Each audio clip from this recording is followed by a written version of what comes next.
èèyàn lé èwo lẹ ṣe ẹ káàbọ̀ sí Mashola Gist TV. Gist tèmi tí a gbọ́ wọ́n ní inú bí kábíyèsí gan ò sí àǹtí wa fashion. Wọ́n ní torí pé ó ń sọ̀rọ̀ yìí pé wọn ò fún un ní ààyè. Kábíyèsí ò dẹ̀ fún un ní wọn ò ṣó ìfẹ́ sí òun.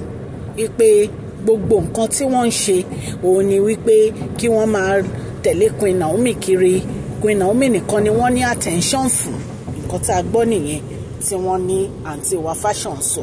Wọ́n nígbà tí kábíyèsí dé inú palace torí bí a ṣe gbọ́ wọ́n ní kábíyèsí àti Queen Naomi wọ́n ní wọ́n lọ sí resort ní Lekki wọ́n lọ sinmi. Ẹ mọ̀ pé Queen Naomi ní ìdí kábíyèsí dẹ̀ ní ìdí Queen Naomi torí wàhálà inú palace yẹn ti pọ̀ jù. Ìgbà míì gan mo kàn tiẹ̀ máa ń wò pé kàn tiẹ̀ travel out kọ́kọ́ lọ tiẹ̀ sinmi fún bí oṣù 6 kọ́ dẹ̀ máa ṣe ìṣe ọba wọn níbẹ̀ kọ́kọ́ tiẹ̀ sinmi ẹ̀yin èèyàn lè mo máa ń rò ó. So wọ́n ní wọ́n lọ sinmi wọ́n lọ gbádùn ara wọn pẹ̀lú ọmọ wọn náà wọ́n náà take just few days off.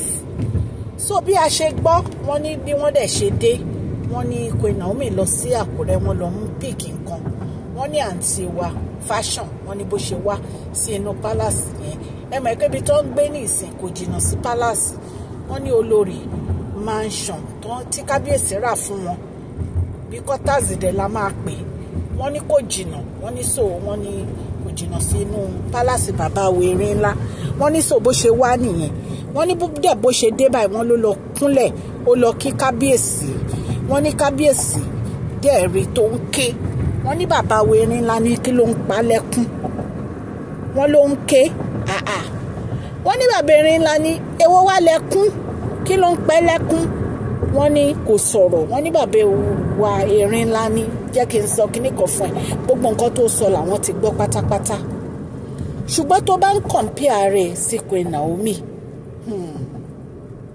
nǹkan tó máa bá lẹ́yìn ẹ̀ kò ní dá nítorí ó lè máa ever compare rẹ̀ sí Queen Naomi ọ̀tọ̀ọ̀tọ̀ lẹ́rìn wá ọ̀tọ̀ọ̀tọ̀ lẹ wáyé Queen Naomi tó ń compare rẹ̀ pẹ̀lú yìí Queen Naomi ò rí tí ẹrù Queen Naomi ń ro bí ayé ẹ̀ ṣe máa dá ni torí tí ó bá ń ṣe Queen Naomi àwọn ọmọ ẹ̀ yẹn wọ́n ṣì máa wà níbi tí wọ́n wà ní Ìkòyí ìgbà táwọn bá ráyè làwọn tó máa ní òkè òkan wá ṣe ojúṣe gẹ́gẹ́ bí ọmọ ọba fún wọn ṣùgbọ́n Queen Naomi gangan àwọn náà jẹ́ kí gbogbo kíní kó ṣeé ṣe Queen Naomi yẹn ló wá ń mú lọ́tàá ẹ̀ ló ń fúngun mọ́ Queen Naomi yẹn ló wá ń fúngun mọ́ pé wọn ò jẹ́ kí wọ́n káwọn ọmọ wọnú pálàsì wọn ò jẹ́ kí wọ́n tètè ṣe nǹkan tó yẹ kán ṣe ó wá fẹ́ máa fi ara ẹ̀ ó fẹ́ máa fi compare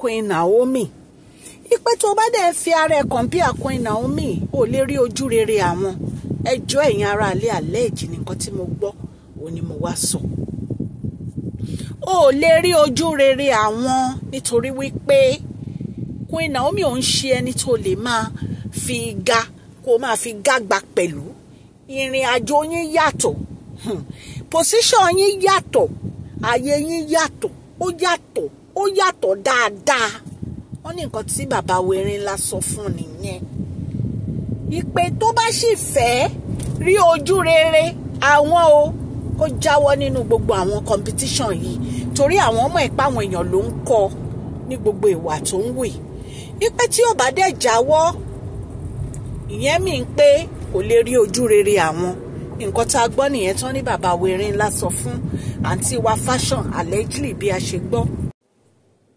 Mashola Gist TV today Mashola Gist TV today bí a ṣe ń dé a kí ọmọdé a kí àgbà ẹ káàbọ̀ sí Mashola Gist TV Mashola dé o àtúndé àgbé tuntun dé àmú gist alálùbáríkà wá fún yín lórí public gist lórí royal gist lórí celebrate gist Mashola Túndé àtúndé Mashola Gist TV àtúndé. èèyàn lé orúkọ mi ní Máṣọlá Yorùbá ni a máa ń sọ lórí ìkànnì yìí. À ń sọ nítorí pé a fẹ́ gbàgbé àṣà àti èdè wa.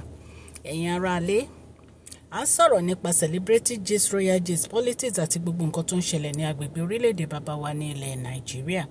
Tẹ́ bá ti subscribe, subscribe o, kẹ́dẹ̀ tẹ notification bell yín so that tá bá ti post any gist ẹ máa rí. Òkè ni ọlá yín á máa lọ o. Ọlá yín ò ní lọ ìsàlẹ̀ láéláé. So ẹ̀yin èèyàn lé, wọ́n ní bí àǹtí wa fashion bó ṣe bẹ kábíyèsí nìyẹn pé kí kábíyèsí má bínú, wípé kì í ṣe pé bóyá òun ń ṣe ìkà, wípé nítorí kábíyèsí ò ní time fóun, wípé gbogbo ìgbà tóun bá fẹ́ dé sọ́dọ̀ kábíyèsí ni kábíyèsí máa try láti sọ pé àwọn ò ní time tó máa kàn lọ síta, tó máa láwọn níbi táwọn ń lọ, wípé irú nǹkan báyẹn pé ó ń bá wọn nínú jẹ́. Ẹ̀yin èèyàn lé, ẹ̀yin náà ẹ rí bí àǹtí wa fashion, ẹ rí bó ṣe ṣe lẹ́nu ìgbà tí kó tó dé pé wọ́n welcome ẹ̀ sínú palace, ẹ rí bó ṣe ṣe tó jẹ́ pé gbogbo ìgbà òun ló máa pariwo, máa lọ sọ́dọ̀ bàbá rọ́pò, máa lọ sọ́dọ̀ gbogbo àwọn èèyàn pé kó bẹ kábíyèsí. At least ní ìsìn wọ́n dẹ̀ ti gbé ọmọ wọnú palace, gbígbé tó ń tún gbọ́ ọmọ wọnú palace ní ìsìn la tún gbọ́ ipò ń sunkún. So kí ni kábíyèsí fẹ́ ṣe tó lè tẹ́ àwọn olórí lọ́rùn? Kò sí. Ẹ má jẹ́ àtànà, ẹ má jẹ́ àparọ́ tanra wa. Kò sí nǹkan tí kábíyèsí lè ṣe tó lè tẹ́ wọn lọ́rùn, bí ìgbà tó yẹ pé bàbá Erin ńlá wọn ò mọ̀ ṣe ni. Gbogbo nǹkan tó bá ń ṣe kò tí ì tó náà ni. Gbogbo nǹkan tó bá ń ṣe kò tí ì tó náà ni. Ẹ̀yin èèyàn lé. Ìdí nìyí tí kábíyèsí fi ń sọ fún yín pé kó má fi ara ẹ̀, kó má máa fi ara ẹ̀ compare Queen Naomi o, nítorí pé ọ̀tọ̀ọ̀tọ̀ ní ayé wọn, wípé ayé wọn ọ̀tọ̀ọ̀tọ̀ ni, wípé kò dẹ̀ sí nǹkan tó lè ṣe, kò lè sí ní position Queen Naomi. Kábíyèsí ti sọ fún yín severally, àwọn ò fìyàwó àwọn ṣeré, àwọn ò fìyàwó àwọn báyàn ṣeré. Ṣé ẹ rí pé irọ́ ni kábíyèsí ń pa ni? Àbẹ́ rí pé kábíyèsí ń ṣeré ni? Kábíyèsí nífẹ̀ẹ́ Queen Naomi dáadáa. Wọn ò dẹ̀ fi ọ̀rọ̀ Queen Naomi wọn fi bá anybody ṣeré. Wọn ò dẹ̀ fi ọ̀rọ̀ ọmọ wọn fi bá anybody ṣeré. Recently la gbọ́ tí kábíyèsí sọ pé gbogbo nǹkan tí àwọn ní 75% of it Tadé ní káwò lónìí, nítorí òun ni àrólé àwọn. Nǹkan tá a gbọ́ nìyẹn tán ní bàbá Erin ńlá sọ. Ẹ̀yin aráalé, mo dúpẹ́ lọ́wọ́ yín fún àdúrótì yín lórí channel yìí o. Bí mo ṣe ń sọ allegedly ni gbogbo nǹkan tí mò ń sọ o, torí mi ò bá kábíyèsí gbénu palace o, ṣùgbọ́n nǹkan tá a gbọ́ làwa torchlight sí, a dẹ̀ ní àṣẹ láti torchlight sí. So ẹ̀yin aráalé, Ọlọ́run Elédùmarè á ràn gbogbo etí tó ń gbọ́ mi lọ́wọ́ o. Gbogbo àdáwọ́lé yín á máa yọrí sí rere o. Ọwọ́ yín òkè ló máa lọ, kò ní lọ ìsàlẹ̀ o. Ẹ má gbàgbé kẹ́ fún fídíò yìí ní thumbs up o. Please share this video, like and subscribe. God bless you all. Mashola Gist TV. Love you all.